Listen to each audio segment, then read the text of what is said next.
Les politiques, pour beaucoup d'entre eux, ont peur des journalistes et n'osent pas dire dans des interviews télévisées ce qu'ils pensent vraiment. Ça crée des déséquilibres dans la société, ça crée des frustrations, ça crée des colères et à la fin ça crée des troubles sociaux. Il y a plein de pans de l'activité de l'État où en fait la seule solution ça va être de tout fermer et de repartir d'un truc nouveau. Il y a des ministères où il va falloir tout supprimer et recréer quelque chose de nouveau. Ce que tu me dis là, ça me tue, c'est que les dirigeants, les élus politiques le savent. Bien sûr. Et ils te répondent que déjà ils osent même pas en parler publiquement. Ben non. Et ils font rien en fait. Ben non. Il y a des populistes qui savent qu'ils mentent, qui savent qu'ils racontent n'importe quoi en économie, qui ne veulent pas que les gens soient éduqués économiquement parce que sinon leur position extrême ne tienne plus. Parce que le capitalisme, c'est aussi quelque chose qui fait sortir des milliards de gens de la pauvreté depuis quelques décennies en fait. Sur ces millions de gens, dans tous ces pays d'Europe, les femmes investissent mieux que les hommes. Donc, si ton objectif c'est que ton argent grossisse à long terme, tu devrais impliquer une femme. Dans le contexte actuel en France, tu dis est-ce qu'il faut taxer ? Je réponds forcément non. Bonjour et bienvenue dans RSVP, le podcast où la voix des citoyens rencontre celle de ceux qui dirigent. Ici, on va explorer les coulisses des entreprises, de l'économie, de la politique, avec ceux qui les façonnent. On est là pour poser les bonnes questions, celles qui comptent, celles qui permettent de comprendre le monde d'aujourd'hui et celui de demain. Vous pouvez retrouver l'épisode au format long sur YouTube et au format court sur TikTok, Instagram, Snapchat et Facebook. Évidemment, au format audio sur les différentes plateformes de streaming. Aujourd'hui, pour cette première émission, c'est un plaisir d'accueillir la première personne que j'ai rencontrée dans le monde de l'influence. Ça fait maintenant 4 ans qu'on se connaît. Donc, on va se tutoyer. Mathias Bacchino. Salut Charles. Je suis très heureux d'être là parce que pour moi, l'entreprise, l'économie et la politique ont occupé une place énorme dans ma vie ces 15 dernières années. Ouais. Donc, très heureux d'être là et de te retrouver. C'est vrai que tu étais mon premier partenaire aussi côté influence. Et il y a 4 ans de ça. Ma première collab surtout. C'est ça. Également. Donc, c'est assez incroyable. Et on a découvert ça ensemble et quand on voit ce que c'est devenu depuis pour toi, comme pour nous d'ailleurs, c'est voilà. Ça fait 4 ans, ouais, c'est incroyable. Et tu as fait d'ailleurs pas mal de podcasts. Et aujourd'hui, on va essayer d'aborder de nouvelles thématiques encore plus intéressantes. Mais c'est aussi le moyen et l'occasion de découvrir qui est le grand frère de la finance personnelle en France. Le grand frère, ouais. Je sais pas si... ouais. Et en tout cas, ce qui est sûr, c'est qu'il y a beaucoup de gens qui se sont levés depuis 2-3 ans en France pour faire de l'éducation financière. Et qu'on a eu la chance avec Trade Republic de pouvoir les encourager, les soutenir, les accompagner et de voir ce que j'appelle l'équipe de France de l'éducation financière émerger. Donc, c'est une très bonne nouvelle pour les gens qui se forment et c'est une bonne nouvelle pour notre pays aussi parce qu'une population qui est éduquée financièrement, c'est une population qui est plus prospère, donc plus libre et qui est aussi en général moins facile comme cible pour les populistes de tout poil. Donc, c'est plutôt bon pour un pays qu'une population soit éduquée financièrement, de manière générale, et pour les gens aussi. Donc. C'est vrai. Et toi, tu serais donc le Didier Deschamps de cette équipe de France.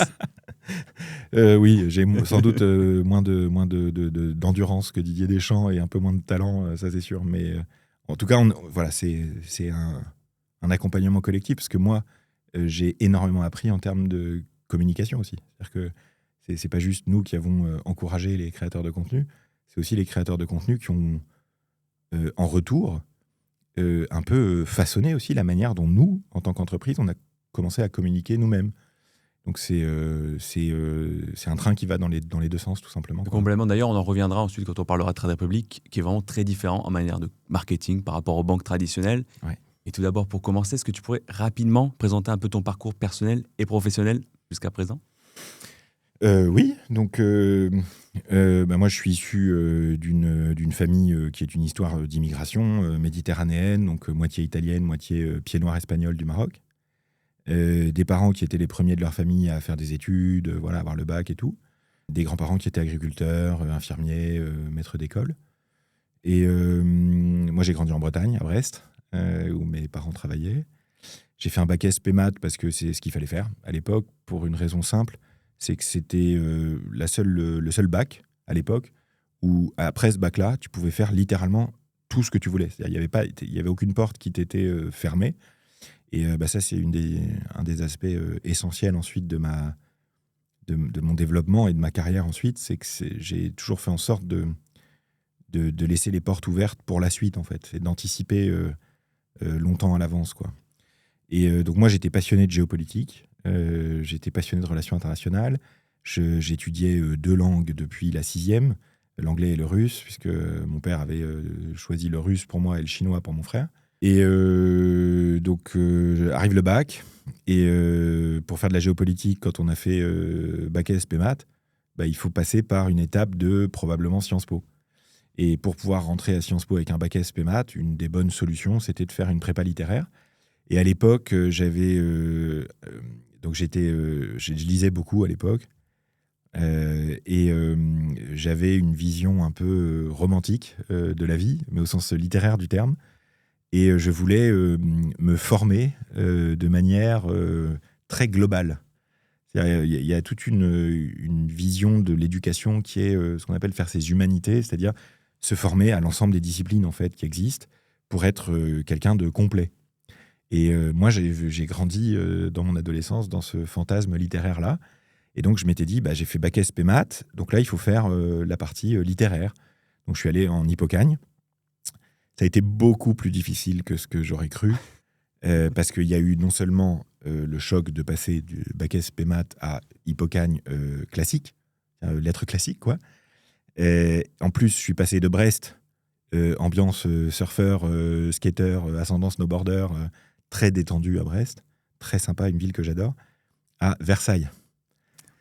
Ouais, j'avais 16 ans, je vivais chez l'habitant, chez des nobles, et j'arrivais de Brest avec des pics sur la tête, un baggy, un skateboard d'1,20 m, littéralement, à Versailles, chez des nobles. En plus, en prépa. À 16 ans. Qui est le truc le plus compliqué du pays. Voilà. Donc, ça a été un choc à bien des égards, quoi. Ça m'a beaucoup enrichi aussi, parce que j'ai rencontré plein de gens formidables aussi, dont mes meilleurs amis aujourd'hui. Et puis, ça m'a formé aussi à la dissertation, ça m'a formé à l'argumentation logique, ça m'a formé à l'utilisation des mots. Et je crois qu'aujourd'hui, il est évident que depuis 3 ans, j'en fais un usage énorme, en fait. Et puis, ça m'a donné une ouverture sur le monde aussi, parce que la philo, l'histoire, la géographie, c'est les disciplines qui permettent le mieux de comprendre le monde, quoi. Donc, ça m'a ouvert à ça. Et ensuite, je suis parti à Sciences Po à Aix-en-Provence, parce qu'ils étaient très forts, Sciences Po Aix, sur les relations avec l'ex-URSS. Moi, étant russophone, je voulais à l'époque, on est en 2004, je voulais à l'époque, moi, être diplomate, voilà, faire des choses dans les relations internationales. Et donc, comme je parlais russe, il était assez logique que j'aille à Sciences Po Aix. Ce qui m'a amené ensuite à faire donc une première année à Sciences Po où j'ai pas foutu grand-chose. J'ai fait des super rencontres, en revanche. Et ensuite, un an, donc, en 2005, au Kyrgyzstan, en Asie centrale, où j'étais chargé de coopération culturelle à l'antenne diplomatique. Là, on était 4 Français à l'antenne diplomatique. Il y avait 50 Français en tout dans le pays. C'était un pays qui venait de vivre une révolution violente. C'était un pays qui était tenu par la mafia, hein, clairement, et qui faisait l'objet d'un envahissement des Chinois. Donc c'était un pays où il y avait la plus grosse base militaire aussi qui servait de base arrière pour l'Afghanistan, pour les Américains. Il y avait énormément de militaires français aussi. Donc c'était un pays qui avait énormément d'enjeux très passionnants et en même temps une vie quotidienne pour un jeune Français de 20 ans extrêmement dangereuse, quoi. Puis nouvelle, très choquante par rapport à ce que je connaissais. Il faut imaginer qu'à l'époque, les smartphones n'existent pas. Donc pour parler à ma famille, c'était une fois par semaine via des téléphones branchés par Internet dans des centres d'appel, en fait. Hein. Voilà, j'avais pas Internet à la maison, j'avais pas tout ça. Donc c'était un éloignement très fort, en fait. Hein. Et j'ai énormément grandi, du coup, pendant cette année-là. J'ai des souvenirs mémorables qu'il faudrait que je raconte un jour. Aussi dingues qu'on puisse l'imaginer, et encore plus dingues, certains. Le stagiaire qui est allé l'année d'après moi a été rapatrié au bout de 2 mois parce qu'il avait été un peu moins prudent que moi. Donc voilà, c'était une année incroyable, quoi, un choc thermique dingue pour moi, tout simplement. Et pour le coup, là, j'ai compris que ce qui était nouveau, ce qui était l'aventure, ce qui était l'humain, ce qui était, ça me plaisait beaucoup. Ce que j'ai fait là-bas m'a énormément plu. Enseigner aussi m'a beaucoup plu, j'étais enseignant là-bas. En revanche, la dimension administrative des choses, le fait de travailler pour l'administration, j'ai découvert que c'était quelque chose qui était extrêmement codifié, avec des processus extrêmement lents pour pouvoir prendre des décisions, pouvoir faire des choses nouvelles, et une capacité d'action individuelle qui était assez limitée, puisqu'en fait, l'administration française, et en particulier la haute administration, a été formée par une école qui s'appelait l'ENA pendant très longtemps, qui formait à gérer de la complexité, mais pas nécessairement à créer des choses. Et comme moi, j'ai un tempérament plutôt entreprenant, eh bien, c'était pas simple. Donc, assez rapidement, je réalise que mon plan de carrière n'est pas le bon Et là, je voyage en Asie, puisque mon frère, lui, était à Hong Kong cette année-là. Et je voyage en Asie et je rencontre des traders. Et c'est une histoire vraie, ça. J'ai rencontré un trader de Goldman Sachs en boîte à Hong Kong. On a beaucoup discuté. J'ai découvert la finance comme ça. Et c'est comme ça que je me suis réorienté vers la finance. Et donc là, tu es à Sciences Po Ex, tu veux faire de la finance de marché. C'est pas possible, sauf à passer par une école de commerce de bon niveau quoi, en France pour pouvoir ensuite rentrer en salle des marchés. Et là, j'ai réussi le seul concours de ma vie, le concours d'entrée de l'ESSEC, qui était beaucoup basé sur l'oral, voilà, qui était plutôt mon point fort. Et donc, premier enseignement très fort, la seule raison pour laquelle je rentre à l'ESSEC, c'est parce que je suis allé au Kyrgyzstan. La seule raison pour laquelle je rentre en salle des marchés ensuite en stage, c'est parce que je suis allé au Kyrgyzstan. Et quand je vais au Kyrgyzstan, j'ai le choix entre aller au Kyrgyzstan ou aller à Moscou ou à Saint-Pétersbourg. Et aller au Kyrgyzstan, c'est un choix dingue à l'époque. Dans ma vie, il y a eu plusieurs choix comme ça qui étaient contre-intuitifs, mais qui m'ont donné une singularité qui m'a été essentielle ensuite, en fait. De la même manière, quand je peux choisir un stage en salle des marchés, en l'occurrence à la BNP, en 2008, je choisis une équipe qui travaille de manière digitale, en 2008, qui distribue des produits via Internet déjà. C'est la seule équipe en salle des marchés à faire ça quasiment. Et c'est une équipe qui travaille pour les particuliers, pour les courtiers en ligne, pour les... Et en salle des marchés, c'est une équipe qui n'est pas du tout chic, quoi.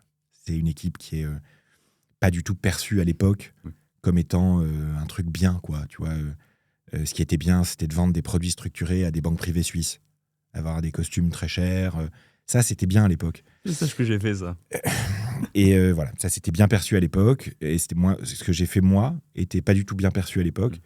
Et néanmoins, quand on voit Trade Republic aujourd'hui, on comprend pourquoi j'ai fait ça 15 ans avant. Donc voilà, ça a été la salle des marchés ensuite, pendant 8 ans.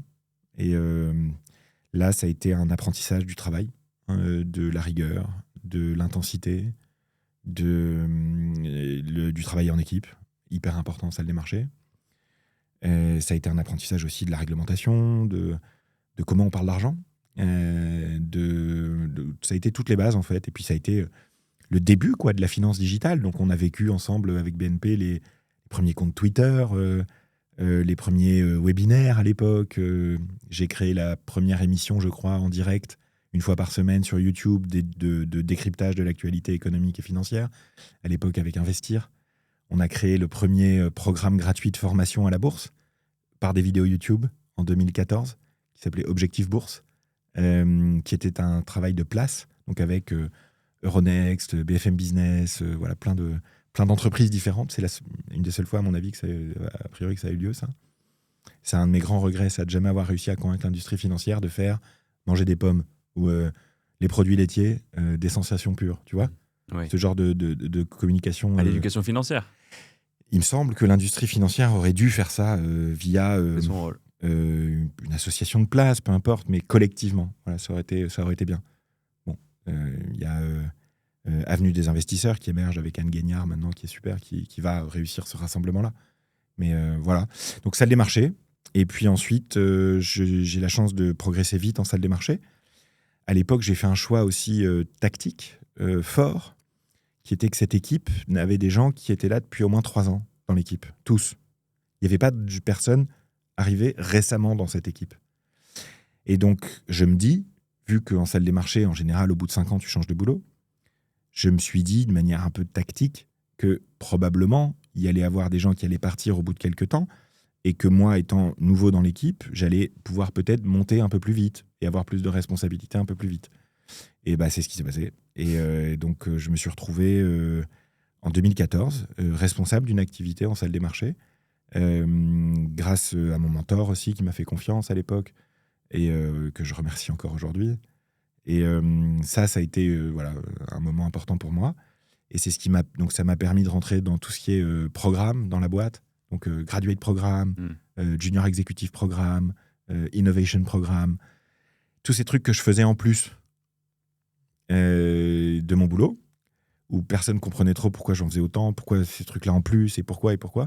Et en fait, j'ai pu devenir directeur général ensuite en 2016 de la filiale française d'une banque en ligne hollandaise, parce que j'avais fait le Innovation Programme, que le top manager de BNP qui gérait ce truc-là avait un copain chasseur de tête, qui un jour lui a dit « Je cherche un jeune pour diriger la filiale française d'une banque en ligne hollandaise ». Il lui a dit « Il y a ce gars-là qui, dans le Innovation Programme, était pas mal ». Et c'est comme ça que j'ai eu le job. Ensuite, de directeur général de Bing en France, qui m'a amené ensuite, 4 ans plus tard, à rencontrer les fondateurs de Trade Republic et à être là où je suis aujourd'hui. Et un truc qu'on peut mentionner, c'est qu'en parallèle de tout ça, en 2008, donc quand je rentre à l'ESSEC à Paris, en 2007, je prends la décision donc, de travailler en finance, mais ma passion pour la géopolitique, elle est toujours là en fait. Et donc je prends la décision de faire de la politique, mais comme hobby, sur le côté, quoi, en parallèle du travail, ce que j'ai fait de 2008 à 2021. Et que j'ai arrêté quand j'ai commencé Trade Republic, parce que Trade Republic, c'est quelque chose qui nécessitait un investissement de 150% en fait, vraiment total, quoi. Parce que je devais me transformer moi-même chez Trade Republic au début. Donc voilà, donc pendant 15 ans, j'ai fait de la politique, j'ai fait des think tanks, des clubs de réflexion. J'ai accompagné des femmes et des hommes politiques dans la préparation de campagne, dans la préparation d'émissions de télé. J'ai été dans le conseil d'administration d'un think tank français indépendant. Voilà, donc j'ai rédigé des notes et fait rédiger des notes par plein de gens. Au bout d'un moment, j'avais une équipe de 400 personnes réparties dans 40 groupes thématiques qui traitaient des sujets pour un homme politique français. Voilà, et donc ça a été une vraie passion, ça, de comprendre comment les politiques publiques se forment, de comprendre aussi comment les hommes politiques communiquent, de comment on prépare un grand jury sur RTL, comment on prépare une grosse matinale sur BFM, voilà, cette dimension-là d'opinion publique et qui me passionne aujourd'hui et qui joue un rôle déterminant dans ce que j'ai fait chez Trade aussi. Est-ce que tu as envie de retourner dans ce monde un peu politique à terme, ou même en parallèle ? En fait, j'ai l'impression aujourd'hui de faire de la politique, parce que accompagner toute une génération qui veut prendre son argent en main, c'est quelque part politique, au sens noble du terme. Parler de retraite, parler de l'inflation, c'est un peu faire de la politique. Clairement. Donc il y a une réalité du 21e siècle qui est de plus en plus claire, c'est que les entrepreneurs jouent un rôle politique, d'une manière ou d'une autre. Et c'est très visible avec les entrepreneurs de la tech américaine, par exemple, mais c'est visible aussi avec tous les entrepreneurs, les grands entrepreneurs français qui sont investis dans la presse, par exemple. Est-ce que c'est pas risqué pour les entrepreneurs de se lancer un peu en politique quand on voit Elon Musk, tout le monde veut vendre ses actions Tesla, vendre ses voitures Tesla à cause de ses positions politiques, et pareil sur d'autres entrepreneurs potentiellement, est-ce que finalement ils ne mettent pas en jeu tout ce qu'ils ont construit ? Donc là, je fais bien la différence entre avoir une action de nature politique, c'est-à-dire qui s'occupe du public, et faire de la politique politicienne. C'est pour moi 2 choses différentes. Et donc, tu peux être président d'un club de réflexion, avoir un gros impact médiatique, par exemple, pour faire circuler des idées, des positions, mais pour autant ne pas être un élu, ne pas faire partie d'un parti politique, ne pas... Donc, si tu veux, quand je vais sur les réseaux pour dire augmenter la flat tax serait une erreur, parce que ça va taper non seulement, pas uniquement des CSP+, de 60 ans très aisés, etc., ça va aussi taper 1 million de jeunes Françaises et Français de la classe moyenne qui ont commencé à investir, c'est une action de nature politique. Oui.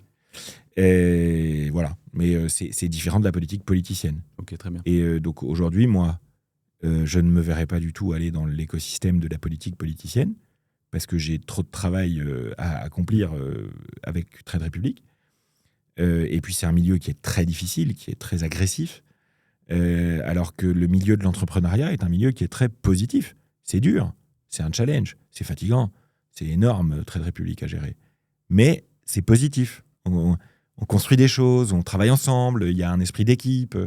Voilà. Donc, Ça fait avancer les choses. Ah oui, et puis tu avances à une vitesse en termes d'impact quand tu es dans une start-up qui a juste rien à voir avec le timing de la politique. C'est-à-dire que, je donne un exemple simple, ça fait 4 ans que j'entends parler auprès des autorités de toute l'Europe de l'union des marchés de capitaux en Europe, qui s'appelle aujourd'hui l'union de l'épargne et de l'investissement.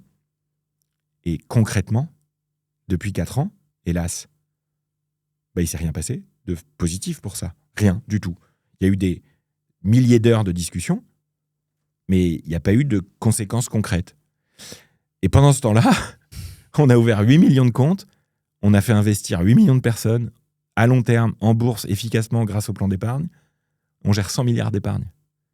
Et on est en train d'harmoniser certains processus dans plein de pays d'Europe. Et voilà, donc c'est un exemple. Mais Et pour revenir sur l'union des marchés de capitaux, donc on en parle, j'avoue, ça c'est pas vraiment concret. Et l'idée est revenue depuis un peu tout ce qui s'est passé autour de l'Ukraine. D'un coup, l'Europe s'est dit, on n'en fait pas d'un coup, on veut en faire potentiellement.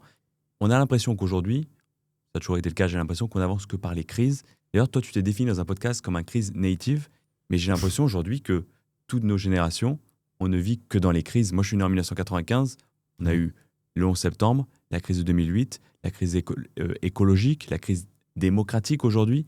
J'ai l'impression en fait qu'on vit constamment que par les crises, mais en même temps, la crise nous permet d'avancer.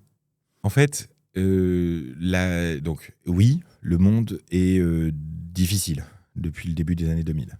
On a cru dans les années 90 qu'on allait vers une paix, une stabilité, un développement humain plus fort et La fin de harmonieux. l'histoire. La fameuse fin de l'histoire de Fukuyama qui a été assez largement mal comprise, mais qui était quand même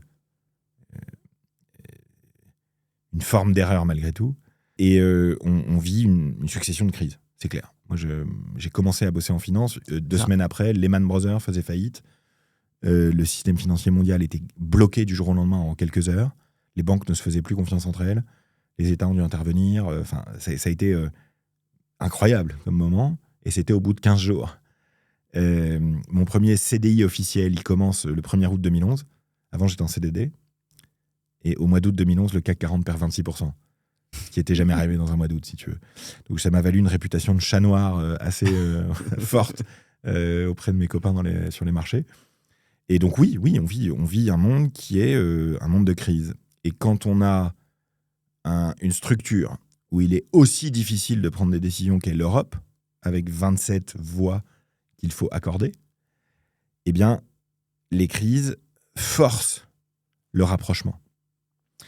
Donc, c'est pour ça que, en ce moment, quand il y a une crise, il y a un intérêt très fort à trouver des solutions. Par exemple, pour développer un secteur de la défense en Europe qui tienne la route. Et malheureusement, il y a une crise qui, à mon avis, est énorme, qui est la crise des retraites en Europe. Mais comme il n'y a pas des manifestations de millions de gens contre ça, les politiques et les dirigeants européens n'ont pas encore trouvé la force nécessaire pour créer un truc qui serait très simple. Un produit d'épargne européenne simple, un PEA en gros, européen. Parce que c'est un des meilleurs produits en Europe qui existe, le PEA, mais il existe qu'en France. Et il faudrait un PEA européen en gros pour favoriser simplement l'investissement à long terme en réduisant les impôts payés sur les plus-values. C'est ça qui est important en fait pour les intérêts composés. Et malheureusement, ça, la crise ne l'a pas encore fait advenir, tu vois. Donc il y a une crise. Pour être à Bruxelles régulièrement, ils en sont conscients, ils le savent. Ils n'arrivent pas encore à convaincre l'ensemble des États membres de faire cette marche en avant, de dire, bien, pour les particuliers en Europe qui veulent investir dans des entreprises européennes, on va faire le même taux d'impôt dans toute l'Europe, on va faire le même type de compte dans toute l'Europe, comme ça toutes les banques d'Europe, elles pourront le proposer, on pourra avoir des produits dans toute l'Europe avec une seule banque. Donc tout ça, qui changerait radicalement, on l'a démontré, nous, Trade Republic, avec nos performances depuis 2 ans, tout ça n'est pas encore suffisamment une crise pour les faire avancer collectivement malgré tout dans la prise de décision. Ok, ouais, c'était une de mes questions parce que j'ai l'impression, c'est peut-être crédule, mais tout le monde sait qu'il y a un problème, mais personne ne fait rien. Et donc en fait, pour toi, c'est parce qu'on n'est pas encore au pied du mur. Donc c'est pas vrai que personne ne fait rien, parce que les gens ils font quelque chose. Mais que les élus, ceux qui dirigent... Ce qui nous est arrivé à nous depuis 2 ans d'avoir autant d'intérêt sur les réseaux sociaux autour de ces questions d'éducation financière, est la preuve que les gens se bougent. Ce qui ne bouge pas pour l'instant, c'est effectivement les politiques, les élus, qui n'ont pas encore fait voter des lois pour l'éducation financière, fait voter des lois pour que le système de retraite français inclue une partie de capitalisation. Ça n'a pas encore bougé, ça. Il y a plusieurs raisons à ça. Une des principales raisons de cet immobilisme, c'est la difficulté qu'ont les politiques aujourd'hui à communiquer efficacement au travers des médias traditionnels. Les politiques, je l'ai vécu de l'intérieur, moi, ils ne te le diront pas, hein, mais les politiques, pour beaucoup d'entre eux, ont peur des journalistes et n'osent pas dire dans des interviews télévisées ce qu'ils pensent vraiment. Il n'y a quasiment pas un politique aujourd'hui du centre-gauche au centre-droit qui ne pense pas qu'il faut ajouter un peu de capitalisation dans le système de retraite français. Tout le monde le pense. Parce qu'ils le savent, en fait, c'est la seule solution. Concrètement, avec le vieillissement de la population, il n'y a pas d'autre solution. Je veux dire, ça ne sert à rien d'avoir des débats pendant 107 ans quand il n'y aura plus que... C'est pas possible, voilà. Et en plus, c'est complètement stupide de prendre de l'argent aujourd'hui et de le reverser aujourd'hui, sans l'investir entre-temps. Je veux dire, c'est un manque à gagner évident, je veux dire. Mais tu peux pas le dire. Et comme tu peux pas le dire, tu peux pas le faire. Donc, la question, c'est, et à mon avis, c'est une question que les réseaux sociaux vont trancher, à quel moment les politiques vont recommencer à dire ce qu'ils pensent. C'est ça le sujet, en fait. Et ça, on verra bien. Mais la réalité, c'est celle-là. La réalité, c'est que l'immense majorité de la classe politique française sait qu'il faut faire de la retraite par capitalisation en plus, mais ils n'osent pas le dire. Est-ce que du coup, ça rejoint aussi le fait, tu as quitté ton travail en tant que trader, tu es allé chez Trade Republic parce que tu dis souvent que tu voulais donner un sens à ta vie, que tu te sentais investi d'une mission. Est-ce que c'est cette mission, c'est l'évangélisation finalement de l'éducation financière auprès des Français ? Alors moi, je suis pas Jésus, hein. Donc voilà, faut pas, tu vois ce que je veux dire, c'est, oui, évidemment. Voilà, c'est simplement que j'avais un travail qui était intéressant intellectuellement, qui était rémunérateur financièrement, mais où je n'avais pas le sentiment d'avoir un impact particulièrement important sur les gens, la société, d'apporter quelque chose au-delà de mon cercle immédiat de proches. Par ailleurs, il y a un truc plus concret qui était que j'avais été nommé manager assez jeune dans ma vie et que donc pour passer au stade de directeur, j'allais sans doute devoir attendre un long moment. Et comme moi j'étais pressé, j'ai toujours été pressé, j'ai toujours eu peur du temps qui passe, eh bien tu te dis ouais, il faut que je sorte de là avant d'être trop coincé dans une prison dorée en fait. Et donc j'ai voulu sortir de cet écosystème avant de plus pouvoir, en fait. Ok, oui, je comprends. Parce que je savais aussi que c'est un milieu professionnel où, après 40 ans, c'est difficile d'avoir... Reconversion. Ouais. Ouais. Et je me suis dit, étant donné qu'il est quasi certain que dans 10 ans, il faudra faire une reconversion, est-ce qu'en fait, c'est pas maintenant qu'il faut la faire ? Et voilà, donc je me suis dit, il est clair que je vais pas m'épanouir à long terme là-dedans. La solution alternative, ça aurait été de garder ce boulot et d'accentuer mon travail en politique à côté. Mais c'est difficile quand tu es dans un grand groupe de pouvoir avoir une action politique plus libre. Et puis, j'avais envie de manager aussi. J'avais envie de voir si j'étais capable de manager des équipes plus larges. Et puis d'essayer d'avoir un impact positif. Et effectivement, c'est en me dirigeant vers le digital qui était l'angle de départ. C'est pas l'éducation financière. Mon angle de départ, c'est on est en 2015, il faut que je bascule dans le digital complètement en fait. Parce que c'est là que ça va se passer. Et donc la décision, c'est de basculer dans le digital. Dans le digital, je découvre les réseaux sociaux. Quand je découvre les réseaux sociaux, je comprends qu'il va être possible de faire de l'éducation financière, parce que je commence même avant de quitter la BNP, avec Objectif Bourse, avec 100% Marché, avec tous les trucs que j'avais lancés sur YouTube, qui étaient très innovants à l'époque. Et donc ça m'a permis de poursuivre ça ensuite. Voilà, cet effort-là. C'est d'abord de dire, OK, la finance digitale, c'est là qu'on va pouvoir faire des projets sympas dans les années qui viennent, et innover, et faire des trucs excitants et sympas, ce qui était mon objectif, et utile. Et dans le digital, il y a la dimension de communication et de réseaux sociaux, où là, j'ai compris qu'on allait pouvoir faire de l'éducation financière, et où je m'éclate parce que j'ai un intérêt personnel à ce que l'éducation financière se développe en France. C'est que moi, j'en ai souffert dans ma vie, comme j'ai eu l'occasion de le raconter déjà plein de fois. Et quand tu as souffert d'un truc dans ta vie et que tu sais que ça peut être changé pour plein d'autres gens, bah, tu as envie d'y arriver, en fait, tout simplement. Bah, c'est que tu as fait Sciences Po, ESSEC, 300 000 euros de salaire à 30 ans. Finalement, la méritocratie, elle fonctionne encore. Oui, elle peut fonctionner. Est-ce qu'elle pourrait fonctionner mieux ? Grave. Parce qu'il y a plein d'aspects de la société française qui empêchent à n'importe qui de pouvoir occuper des responsabilités importantes et bien gagner sa vie, etc. Il y a plein d'aspects de notre société qui ne permettent pas ça. Est-ce que ça marchait mieux avant ? Sans doute. Mais la société était moins complexe, il y avait moins de monde. Avant, je te parle de ça il y a 50 ans. Oui.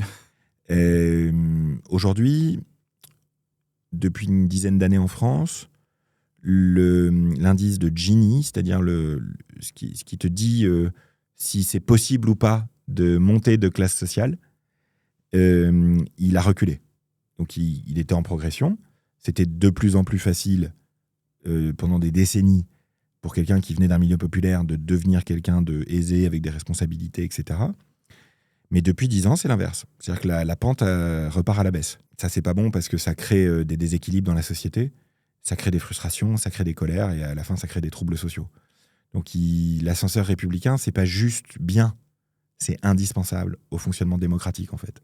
Puis ça donne de l'espoir aussi. Évidemment. Et de la justice. À chacun selon son mérite, à chacun selon son travail. Oui.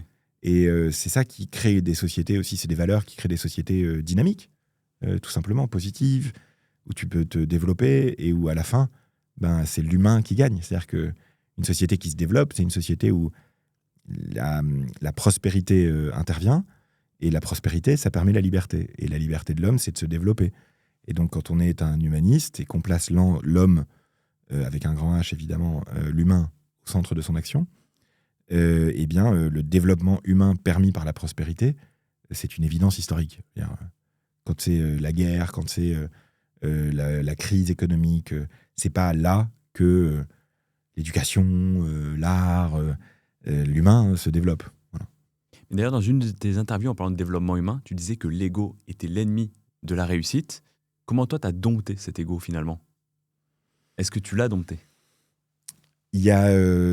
alors oui, je crois, à peu près. On en a tous toujours un peu. Je ne vais pas te dire que quand il se passe un truc formidable dans ma vie et que les gens me félicitent... Il faut toujours célébrer les petites victoires. Il est évident que ça fait du bien. Et puis, quand on fait une start-up comme Trade Republic, ton ego est massacré en permanence parce que tu fais constamment face à des difficultés terribles. Tu fais constamment face à des efforts importants. Tu as peur. Tu vois, c'est très dur. Et donc, ton ego, en fait, il se fait ratiboiser. Et dans une scale-up, tu as plutôt tendance à perdre de l'estime de toi-même, alors que tu accomplis des trucs de dingue. Parce que quand un des principes de fonctionnement, c'est jamais assez, au bout d'un moment, tu peux te demander si tu es assez bon, en fait. Et donc, l'ego, c'est un enjeu essentiel. Parce que l'ego, c'est ce qui empêche de prendre des bonnes décisions. L'ego, c'est ce qui empêche de collaborer efficacement avec les autres. L'ego, c'est ce qui empêche de faire monter en compétence ton équipe. Bref. Donc... Alors, l'ego, c'est un truc, on en a tous, plus ou moins, en fonction de nos histoires personnelles aussi. Moi, il y a 2-3 humiliations assez jeunes qui m'ont bien calmé quand même. C'est-à-dire quand tu penses que tu es un super et que tu te fais éclater la gueule par un mec de 50 ans qui t'explique que tu es un jeune abruti et que tu te rends compte en fait que tu as été présomptueux. Ça, c'est quand tu étais en banque ? Non, c'était avant ça encore, quand j'étais étudiant. Quand t'es en prépa, souvent, tu te fais démonter. Ouais, puis moi, enfin bref, c'est des anecdotes comme ça, mais je suis avec, tu vois, c'est un exemple, j'ai 20 ans. Je suis avec un ami de ma mère, qui est en fait amiral, numéro 2 de la marine française, très, très, très cultivé. Et je venais d'apprendre un truc en Hippocagne sur un mouvement historique, je sais pas quoi. Et j'étais avec ma mère et lui, et puis surexcité, voilà. Je dis, je t'explique si tu veux. Ce gars-là était un expert de cette période-là. Je suis passé pour un abruti, si tu veux. Et c'est je t'explique, c'est je vais t'expliquer. Et ma mère qui me regarde, qui me dit, ça, tu vois, 20 ans plus tard, c'est resté. Donc c'est des moments comme ça où tu es présomptueux, où tu t'en aperçois, et tu te dis, non, là, j'ai pas fait. Et puis après, il y a un autre truc qui est radical pour l'ego, c'est la parentalité, quoi. C'est... le management d'abord, parce que les managers avec un ego trop important ne peuvent pas être de bons leaders. Et donc, en général, ils ont des difficultés. Et au bout d'un moment, ils finissent par comprendre que ça vient de leur ego. Et donc, c'est... Voilà. Et après, la parentalité, c'est énorme. Et Trade Republic, énorme aussi pour l'ego. Pour gérer ton ego, les scale-up, c'est vraiment magnifique. Parce que tu es tout le temps dans l'échec pour réussir. Tu es dans l'apprentissage collectif. Tu es dans... la rationalité des chiffres. Voilà. Et tu parles souvent que tu as fait une psychanalyse, comme quoi ça t'a été utile. Est-ce que ça joue aussi sur cet ego ou c'était plus sur la partie parentalité que ça t'a aidé ? Ou même juste pour exprimer certains problèmes ? Alors, c'est un sujet très technique. Moi, j'ai pas fait une psychanalyse. En revanche, j'ai fait des thérapies comportementales. C'est pas forcément bien. C'est pas bien en soi. Ce que moi, je trouve bien, c'est de se connaître. C'est de comprendre comment on fonctionne, c'est de comprendre pourquoi on réagit comme on réagit, c'est de comprendre le fonctionnement du cerveau, des émotions. Parce qu'en fait, quand on comprend comment les choses fonctionnent, on est mieux capable d'agir dessus. Et donc, il y a plein de choses dans mes réactions, plus jeunes, que je ne comprenais pas. Je pensais un truc et je réagissais différemment. Et ça m'handicapait. J'étais parfois au travail trop agressif. J'étais parfois trop relou avec ma fiancée. J'étais parfois trop anxieux. J'étais parfois trop insomniaque.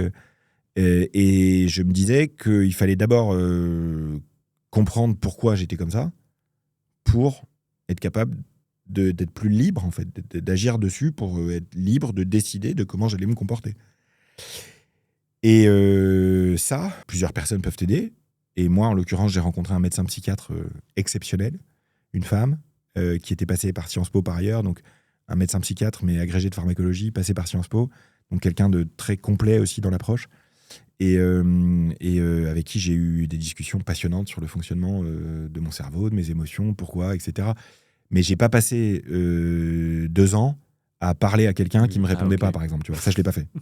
J'ai toujours été dans la conversation avec un médecin, en l'occurrence 2 psychiatres sur 15 ans, qui m'ont aidé à être mieux en contrôle de ce que je faisais.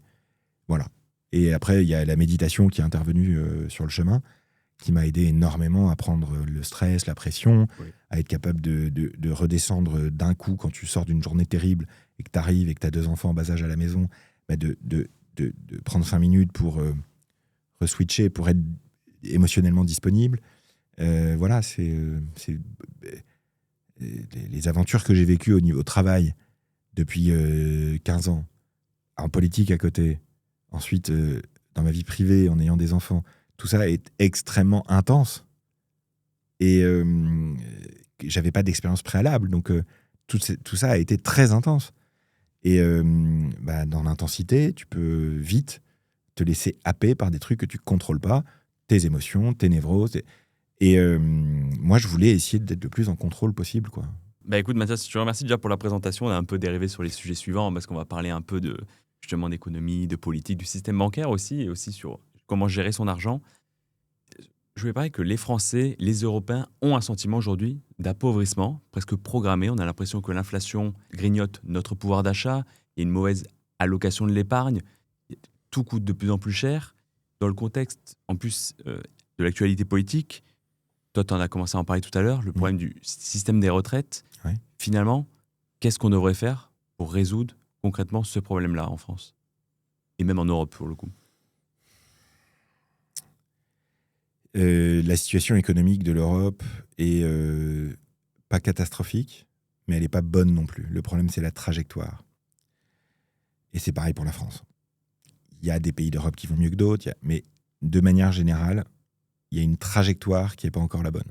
Le plus important, je crois, et c'est un point de vue personnel, c'est qu'il faut que l'Europe réussisse à se débureaucratiser. C'est-à-dire qu'en Europe, le secteur public, l'administration, joue un rôle dans la vie économique qui est énorme. C'est-à-dire que le poids du secteur public, et c'est particulièrement vrai en France, mais c'est le cas aussi en Belgique, c'est le cas aussi en Italie, c'est le cas aussi en Espagne. Le poids de la partie publique des choses est énorme dans l'économie et représente plus de la moitié de l'économie, en fait. Et donc, c'est un problème énorme parce que les administrations sont moins efficaces pour créer de la valeur que les entreprises. Les administrations sont très efficaces pour gérer, pour protéger, pour répartir. Elles sont indispensables pour ça. Donc, le gros problème qu'a l'Europe, c'est de se débureaucratiser. Donc, le problème de ça, c'est que toutes ces règles bureaucratiques, si elles sont venues, c'était pour des bonnes raisons. Et donc, de dire qu'il y en a trop, tout le monde est d'accord, mais de dire laquelle il faut enlever en premier, personne ne sait, puisque chaque règle qui est là, elle est là pour une bonne raison. C'est en fait mis bout à bout, c'est là où ça devient problématique. C'est tout le problème. C'est tout le problème. Et le problème, c'est que c'est pas contrôlé. J'ai discuté il y a quelques années avec des personnalités politiques françaises de premier plan, des gens que vous connaissez, qui n'ont jamais dit ça publiquement, mais qui me disaient à moi, il y a plein de pans de l'activité de l'État où en fait la seule solution, ça va être de tout fermer et de repartir d'un truc nouveau. Il y a des ministères, il va falloir tout supprimer et recréer quelque chose de nouveau, parce qu'en fait, c'est un tel gloubi-boulga emmêlé de comités, de règles, de régulations, d'habitudes, de trucs, que plus personne n'arrive à le bouger, le machin, en fait. Donc, le premier constat, c'est celui-là. Le monde change, le monde économique change énormément, le monde politique change dans le monde énormément aussi. Pour ça, il faut qu'on soit capable de s'adapter, et l'Europe ne peut pas s'adapter aussi facilement qu'elle voudrait à cause de la bureaucratie. Mais par contre, ce que tu me dis, là, ça me tue, c'est que les dirigeants, les élus politiques le savent. Bien sûr. Et ils te répondent que déjà, ils n'osent même pas en parler publiquement. Ben non. Et ils font rien, en fait. Ben non. En fait, l'État dans l'État, il n'y a pas de solution, hormis de faire la méthode d'Elon Musk, de tout raser. Et même aux États-Unis, c'est pas vraiment... tout le monde était pour, mais après, pas tant que ça. Ça rejoint ce qu'on disait tout à l'heure, c'est-à-dire que les crises obligent. Les crises accélèrent. Et la crise démocratique en Europe, elle est en train de naître quand même. Là, ça commence à se voir, quoi, un peu partout quand même.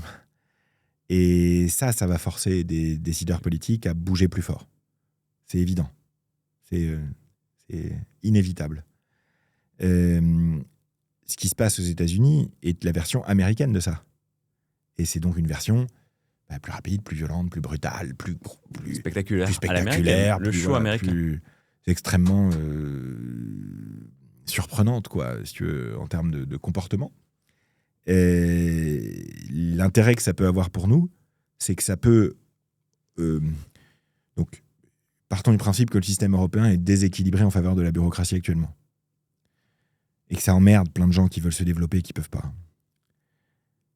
Et de l'autre côté, tu as le Doge aux États-Unis qui fait l'inverse exact.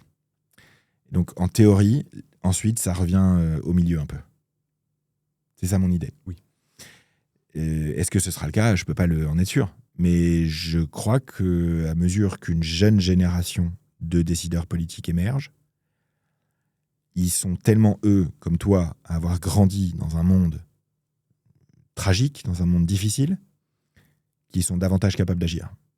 Le fait que les 8 millions de clients de Trade Republic aient pour moyenne d'âge 32 ans, alors qu'ils ont investi 100 milliards d'euros, est le signe du changement générationnel. C'est-à-dire qu'il y a toute une génération qui a décidé d'investir.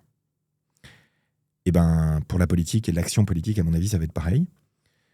Et l'enjeu, c'est que les idées politiques efficaces et durables, qui sont en général plutôt les idées non extrêmes, s'adaptent à ça pour éviter qu'on laisse le terrain du nouveau monde uniquement aux populistes, en fait, qui ne seront pas forcément les plus efficaces pour régler le problème après. Donc, le monde change. L'Europe ne change pas assez vite. Le principal problème, c'est la bureaucratie. Et la seule réforme qui m'intéresse en France, c'est la réforme de l'État. Parce que c'est évident, je veux dire. C'est évident. Il y a des pans entiers de l'économie française qui dépendent de l'État, qui ne devraient pas. Ça empêche la création de valeur.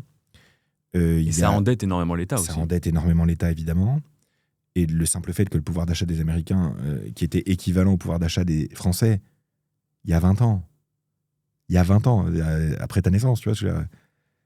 Quand je passais le bac, on avait un pouvoir d'achat similaire, comparable. Aujourd'hui, c'est 2 fois plus aux US en 20 ans.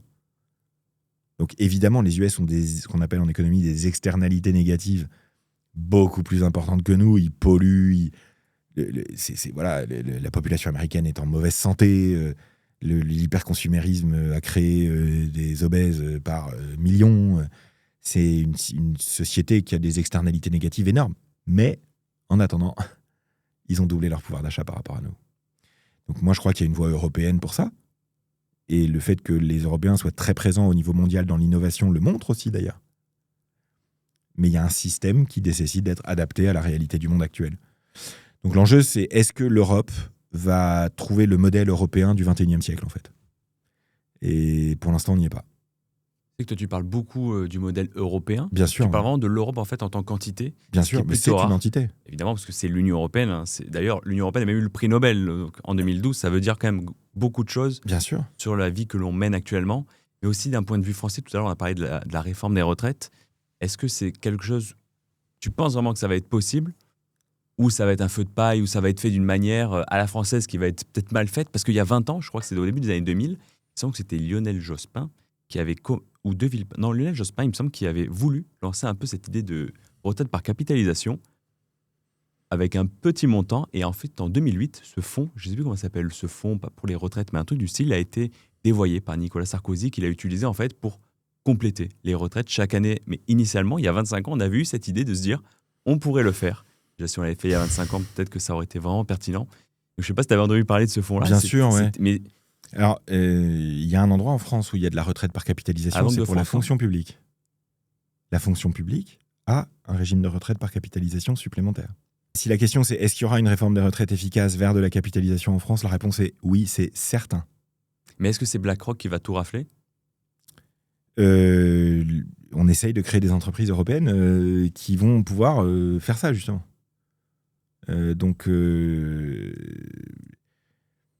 En fait, la question, c'est pas de savoir si ça va arriver, c'est ça va arriver. Oui. Quand ? La question, c'est est-ce que ça arrivera avec ou sans troubles sociaux, en fait. C'est ça le vrai sujet. C'est quoi les conséquences pour une les Français ? idée que j'ai, qui est, à mon avis, pourrait être très facile à vendre, entre guillemets, et qui pourrait permettre aux politiques d'avancer, c'est qu'il y a des pays qui fonctionnent très très bien pour leur retraite parce qu'ils ont ce qu'on appelle un fonds souverain. Par exemple, la Norvège ou les Pays-Bas. En France, on a une ressource qui est exceptionnelle, qui est pas du pétrole. Les impôts ? Non, le tourisme.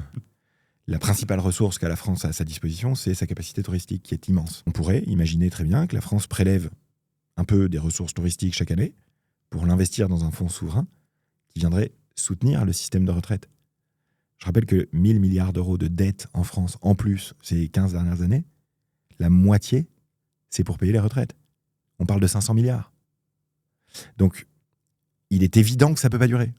Et il est évident que tout le monde l'a compris chez les moins de 35 ans. Bah d'ailleurs, toi, tu parles... Ils l'ont tous compris. C'est-à-dire que, c'est une anecdote que je donne avec affection, mais il y a 2 ans, il y a un compte sur Twitter qui avait un logo qui s'affichait comme étant un insoumis, qui m'a demandé quand est-ce que le PEA arrivait. Donc il y a des journaux de gauche qui m'ont appelé pour m'interviewer sur ce phénomène. Donc le rapport à l'argent et tout ça, c'est en train de changer en fait. La vérité, c'est que la bourse, c'est un outil de redistribution des richesses qui est exceptionnel. C'est un outil de répartition de la richesse créée qui est magnifique, la bourse. C'est juste qu'on n'a pas appris aux gens à s'en servir et que l'État n'a pas appris à s'en servir. Mais la bourse, c'est fait pour redistribuer les richesses créées, en fait. Mais d'ailleurs, pourquoi personne ne nous apprend ça ? Tu vois, genre à l'école, on a l'éducation sportive, civique, sexuelle, tout ce qu'on veut. Il n'y a pas l'éducation financière. Mais après, est-ce que c'est vraiment aussi le rôle de l'État de faire tout ça ? De faire tout... À la fin, il y a tellement de cours déjà à l'école. Est-ce qu'il faut en plus rajouter l'éducation financière ? Mais est-ce qu'auprès, l'État n'a pas un intérêt à ce qu'on ne soit pas autonome là-dessus ? Je te dirai jamais ça. Ceux qui n'ont pas intérêt à ce que les gens soient éduqués, c'est les gens qui mentent. Donc il y a des populistes qui savent qu'ils mentent, qui savent qu'ils racontent n'importe quoi en économie, qui ne veulent pas que les gens soient éduqués économiquement parce que sinon leur position extrême ne tienne plus. Eh oui. C'est un exemple. Il y a des vendeurs de produits financiers pas ouf, avec beaucoup de frais dedans et pas beaucoup de performance, qui n'ont pas spécialement intérêt à ce que les gens sachent. En revanche, jamais tu me feras dire que c'est un complot. C'est-à-dire que c'en est pas un. Ceux qui racontent que c'est un complot mentent, et ils le savent. La seule réalité, c'est que la vérité, c'est qu'en fait, si on n'apprend pas ces trucs-là, c'est parce qu'avant, c'était pas nécessaire. Ça n'était pas nécessaire. Après la Deuxième Guerre mondiale, la France a été un pays prospère pendant très longtemps. L'Europe a été prospère pendant très longtemps. Oui. À aucun moment, on se dit c'est important d'optimiser son argent. Il n'y avait pas d'éducation écologique à l'école dans les années 50, parce que ce n'était pas nécessaire à l'époque. Donc, l'enjeu, c'est pas de savoir pourquoi on ne l'a pas fait jusqu'à présent. L'enjeu, c'est de se dire, OK, le monde a changé. Aujourd'hui, on n'a plus le choix. Le destin économique des Européens et de la classe moyenne en particulier va dans le mur. Qu'est-ce qu'on change pour que ça n'arrive pas ? Parce que la classe moyenne européenne, accessoirement, elle a joué un rôle déterminant ces derniers siècles dans le développement humain. Et moi, j'y tiens beaucoup à cette classe moyenne européenne parce que j'en viens, en fait. Et donc, si on veut qu'elle se maintienne et qu'elle ne soit pas écrabouillée, il faut, entre autres, faire de l'éducation financière. Il n'y a pas que ça à faire. Il y a aussi une réforme de l'État à mener. Il y a plein de choses à faire. Mais il y a aussi ça à faire. Et l'école ne peut pas le faire. Ils n'en ont pas les moyens humains, techniques à l'heure actuelle. En tout cas, c'est ce qu'ils disent. il est évident qu'il y a une dimension idéologique aussi au sein de l'éducation nationale vis-à-vis du capitalisme, ce qui est aussi le cas dans la sphère médiatique, c'est une évidence. Néanmoins, la culture est en train de changer par rapport à ça. C'est-à-dire que le capitalisme n'est plus perçu que comme quelque chose qui génère des catastrophes, de l'inégalité, de la pollution, etc. Parce que le capitalisme, c'est aussi quelque chose qui fait sortir des milliards de gens de la pauvreté depuis quelques décennies, en fait.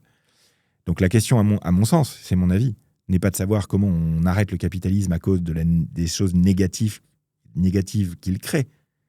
La question est de savoir comment on réforme, comment on encadre le capitalisme pour qu'il continue de créer les richesses qu'il crée, mais qu'ensuite elles soient mieux réparties.